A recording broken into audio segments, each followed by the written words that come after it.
was bitches out hit me a lot. Like damn, she in her mood. Like damn, she in her mood. Like damn, she in her mood. Like damn, she in her mood. She lit, get money too. Like damn, she in her mood. No friends, I don't fuck with them. You can't stop people from overstepping your boundaries, but you can leave them where they had you fucked up at. Because the call might be coming from inside the house. You got some stuff you need to work on. Hey y'all, it's your girl Kay, but you can call me Casey May, and may God bless you for bringing you my way. Don't forget to drop a like, comment a heart, and subscribe to my channel. Not only will it help me out with the algorithm, I would just greatly appreciate it. Also, follow me on Instagram for all the behind the scenes at itgirlk. So if you're seeing this, that means my birthday just passed. I turned 25 on July 30th, and I'm so blessed to have lived out 25 years of life. And to thank you guys for all of the support within this last year, I'm going to give you guys 25 things I've learned in my 25 years of life. Lesson 1 is give yourself the same love and same grace that you give to everyone else. All the time, even in my own life, I noticed that we tend to give forgiveness and all the love in the world to other people, and we can't even give a teaspoon of it to ourselves. Think about all the times that you try to help somebody who couldn't even help themselves, all the times that you gave love to somebody just for them to take advantage of it, or all the times where you forgave someone who wouldn't forgive you back if the roles were reversed. Now imagine if you gave yourself the same love, the same grace, the same forgiveness that you give to everyone else. You deserve it. Lesson 2 is leave people where they had you fucked up at. No, but for real, leave people the first time they overstep your boundary. They do something you don't like, you let it be known that you don't like it, and they do it again, they're done. So if you're noticing a number of people in your life who are constantly overstepping your boundaries, it's because when they did it the first time, you let them slide. It's kind of like if you let a kid hit you one time and you don't correct it, they're going to assume that their behavior is acceptable. People will continue to disregard your limits and your boundaries if you're not standing on business. Choose to empower yourself by clearly communicating your boundaries so that people respect you the way that you deserve. You can't stop people from overstepping your boundaries, but you can leave them where they had you fucked up at. Lesson number 3 is before you wonder if somebody likes you, ask you if you like them yourself. Growing up as a chronic people pleaser, there weren't enough times in my life where I even assessed if I liked the person that I wanted to like me. And now that I'm starting to do it so late in life, I actually feel a little bit ashamed for not wanting to deal with the people that I initially wanted to deal with. It's kind of like, because I understand that I don't actually like you, I just like the idea of fitting in, and I'm seeing how that can be problematic. Lesson number 4 is love isn't just reserved for the people who are closest to you. So initially, I thought that love was this sacred feeling that was only reserved for the people who were closest to me, and that people just happen to use the word love too loosely. The Bible tells us that love isn't just for the people who are closest for us. It tells us to love our neighbors and even our enemies just as we love ourselves. Love defined in the Bible is more than just personal affection. It's also about displaying kindness, gentleness, and grace to everyone. Now, that doesn't mean you have to like everyone, but it does mean treating everyone with the dignity and compassion that they deserve as human beings. And embracing this, broader perspective of love has really brought a lot more peace and joy into my life, and I invite you to do the same. Lesson 5 is understanding your financials is key to building wealth. This is something that I'm still working on, because the only way you can really save money is understanding what is coming in and what is going out. Because if what is going out is greater than what is going in, you have some issues there.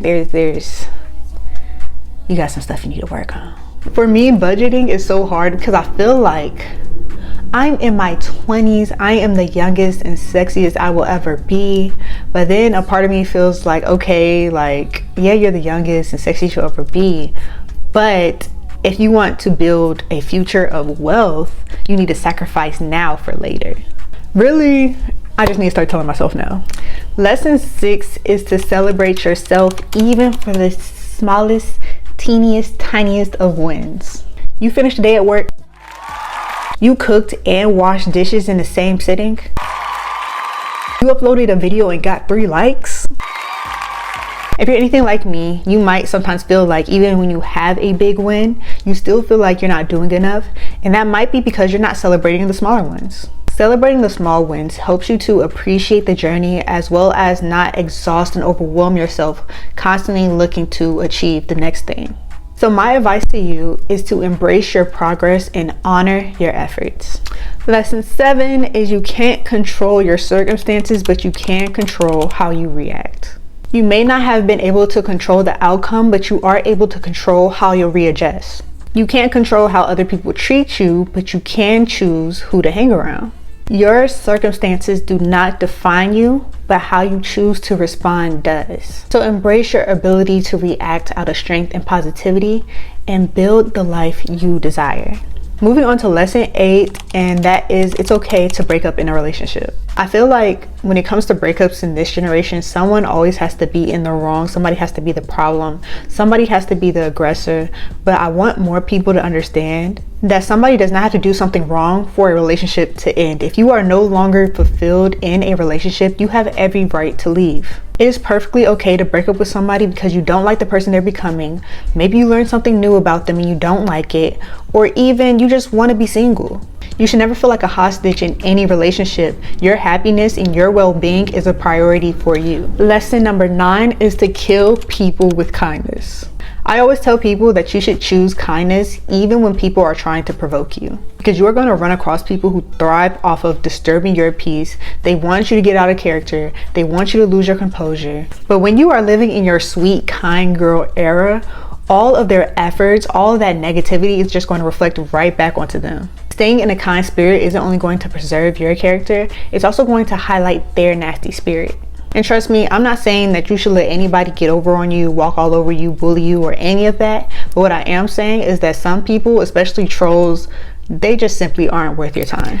Lesson 10 is you know exactly what you need to be doing to get to where you want to be. I firmly believe, I tell people this all the time, that deep down you know exactly what you need to be doing and the steps to get there. But a lot of people, myself included, we talk ourselves out of our dreams and visions and desires because there is something that we feel like we lack that cannot get us there. But I'm here to tell you that God gave you that impossible vision for a reason. He knows what gaps and challenges you are currently facing. And despite everything that you lack, God still has a plan to guide you to where you need to be. So I want you to embrace your vision, knowing that you have the help and support you need to be anything that you want. Lesson 11 is to do the things that make you feel anxious. You will never be the person that you desire if you stay in your comfort zone. Ain't no growth in there. While your comfort zone may feel safe, it is only going to keep you where you are today. If you want to be anything, if you want to achieve anything, you have to embrace the challenges of life.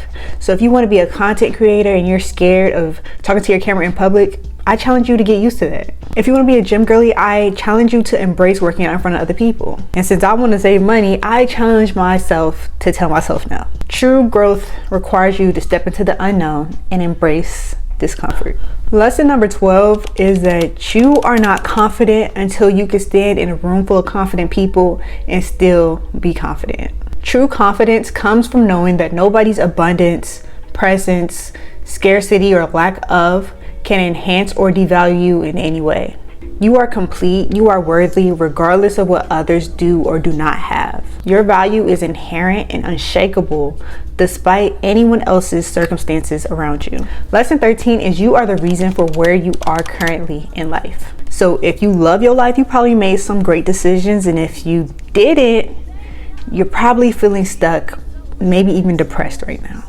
But the good news is, with every day comes a new set of decisions. You have the power to choose how you start your day, the habits you cultivate, and the people you hang around. So if your current choices aren't helping you to build and create the lifestyle or environment that you want, you have every day to try something different. Your life is in your hands. Choose wisely. Lesson number 14. Check yourself before you check other people. Before you check anybody else's mess, make sure your house is straight, because the call might be coming from inside the house. Take time to reflect on if you might be projecting, if you're acting hypocritically, or if your intentions align with the potential impacts. Checking yourself first, make sure that when it's time to communicate, you're communicating effectively and with a clear mind. Number 15 is actually something that I learned in therapy, and that is other people's opinions of me is not my problem. And it's not your problem because you can't control how other people perceive you, and it's not your job to even make them like you. No matter how hard you try, no matter how kind you are, no matter how successful you are, no matter how attractive you are, there are just going to be people throughout life who aren't your biggest fans. And that's 100% okay, because your worth isn't defined by how other people perceive you. You define you based on how you treat yourself, how you talk to yourself, and how you judge yourself. So just stay true to yourself, and the right people, your tribe, will find you. Number 16 is when your body talks, you need to listen. I've noticed that within the Black community, we have a very serious problem of not listening when our body speaks to us. We could be experiencing chronic pain or discomfort and we'll still avoid the doctors, which is, I understand it historically, but I still think that regardless, it's super important to have a primary care provider or a doctor who we can feel safe around to ask these types of questions or bring up our concerns to. I know so many people who have serious health conditions now because they avoided going to the doctor sooner. If you can't do it for yourself, do me a favor by just going to the doctor 2 to 3 times a year for a checkup. Lesson 17 is that if you want to be anybody in life, you need to be willing to be disliked. As we talked about earlier, it is 100% okay. It is also very normal for not every person you meet to like you. In fact, some of the most remarkable people historically are people who are disliked by many. Martin Luther King, LeBron James, Simone Biles. None of these individuals would be who they are today if they let anybody's criticisms or negativity stop them. Their greatness came from focusing on their purpose and passion and not on trying to please everyone.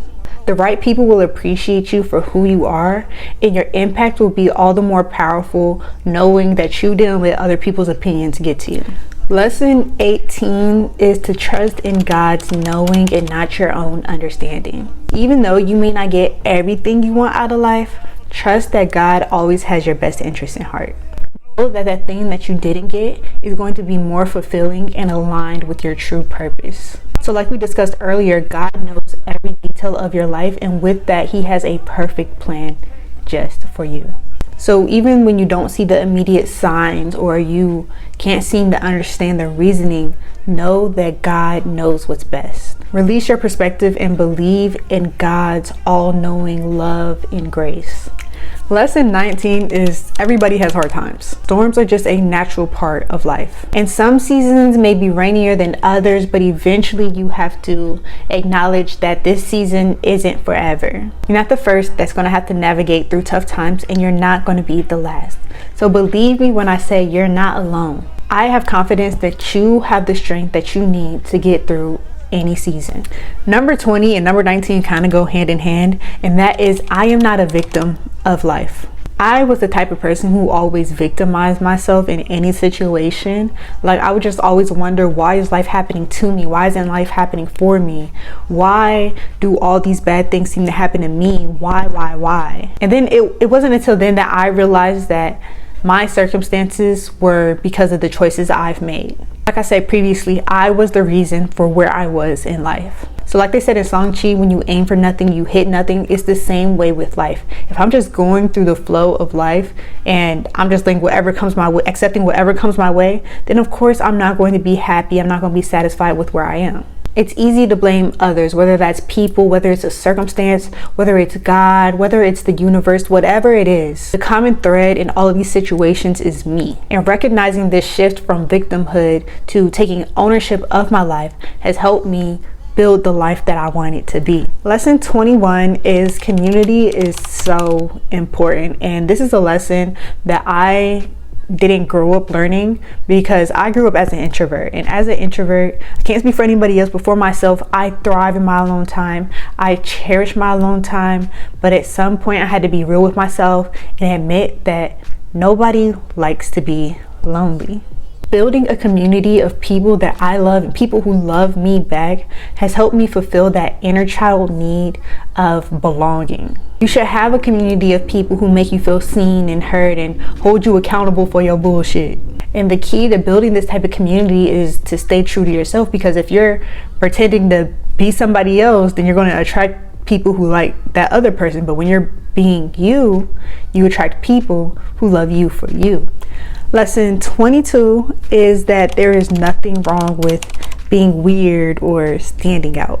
It is beyond frustrating seeing how on social media we talk about the importance of authenticity all day, every day. But when somebody isn't authentic in like a digestible way, we have to scrutinize them. If no one's told you before, I'm going to be the one to tell you today, no one who's achieved success got it by blending in. If you aspire to be different from the people around you, you cannot conform to the people around you's ways. You have to be willing to take a path that they wouldn't. Because look at these icons. Look at Kanye. Look at SZA. Look at Summer Walker. Look at Tyler the Creator. I'm pretty sure these people grew up being called weirdos, and look at where they are today. Don't let other people dim your light so that they can feel better about themselves. Embrace yourself fully and let your authenticity shine through. Lesson 23 is to never stop learning. I have a grandmother in her 80s who has learned something new every day up to this day. Learning is not something you should stop doing once you graduate from high school or college. It should be a lifelong journey. Never stop asking questions, and don't allow anyone to make you feel bad for not knowing because you're asking questions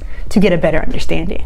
Your brain is like any other muscle, so if you don't use it, you lose it. So I encourage you to stay curious and keep learning. Lesson 24 is liking someone does not equal a relationship. I don't know if it's just our generation or if this is something that other generations did, or like other generations didn't really have a choice. But anyways, I just noticed that with so many people being eager to be in a relationship, that a lot of people just end up dating the first person they come across that they like. I need more people our age to understand that just because someone has feelings for you and you have feelings for them doesn't mean that they have qualities of a partner. Because a great partner has specific qualities that go past physical attraction, which is why I think it's so important to ask those important questions in the very beginning. You don't need to wait until an outburst to know how somebody handles anger. You don't need to wait until you guys have a baby to get to know their parenting style. You don't wait until 6 months into a talking stage to understand their opinions on relationships. Be intentional about the people you engage with romantically so that you guys can make sure that your morals, your values, and your compatibility is all aligned from the very start. And the final lesson, lesson 25, which is more so, I guess, my most recent lesson, is it's really weird growing up or growing apart from like your longtime friends. It feels like just yesterday we were all on the same page. We have big dreams, big aspirations, and we were going to do anything to achieve them. And then life starts to unfold and you see that people move away, people pass away, lifestyle changes, circumstances changes. It's just really weird to see where our journeys have taken us. I don't know how to navigate this. It's so awkward, it's so weird. So if anybody has any like advice, or if you've been through this, please let me know how you went about it, because this is a very confusing era for me. I'm in my mid-20s. Like I was already in my mid-20s since I was like 23. I feel like that showed 24 to 26. Those are your mid-20s. So I've been in my mid-20s, but now it's like I'm mid-20s now. So I don't know. I'm excited to see what these years got for me. All right, y'all. So thank you for making it to the end of this video. Also, thank you for the birthday wishes in advance. Comment below how old you are and a lesson that you've learned in your years of life. And don't forget to like, comment a heart, and subscribe to my channel. Follow me on Instagram at 8girlk for all the behind the scenes. And I will see all you guys next time.